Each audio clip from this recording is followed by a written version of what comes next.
ఈరోజు దేవుని వాగ్దానము మొదటి రాజుల గ్రంథము 6వ అధ్యాయము 12వ వచనం.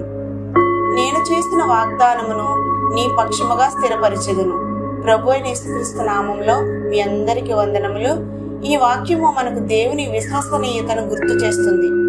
దేవుడు మనతో చేసిన వాగ్దానాలు మాటలకే పరిమితం కావు.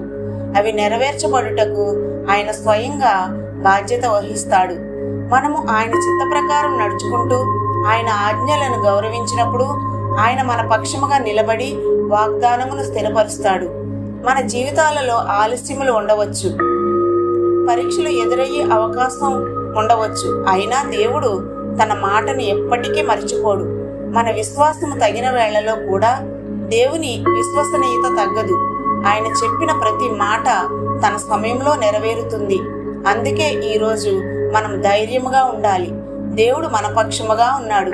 ఆయన చేసిన వాగ్దానమును తప్పక స్థిరపరుస్తాడు. విశ్వాసముతో ఎదురు చూద్దాం. చిన్న ప్రార్థన. ప్రియమైన మా యేసు ప్రభువా, నీవు మాతో చేసిన ప్రతి వాగ్దానానికి కృతజ్ఞతలు. మా పరిస్థితులు ఎలా ఉన్నా నీవు నీ మాటను నెరవేర్చే దేవుడవని మేము నమ్ముతున్నాము. మా జీవితాలలో మీ వాగ్దానమును మీ సమయంలో స్థిరపరచుము ప్రభువా. యేసు నామంలో ప్రార్థించి అడిగి వేడుచున్నాం తండ్రి. ఆమేన్. ఈ మెసేజ్ కనుక మీకు నచ్చినట్లయితే కామెంట్ చేయండి, సబ్స్క్రైబ్ చేయండి, లైక్ చేయండి, షేర్ చేయండి. God bless you all.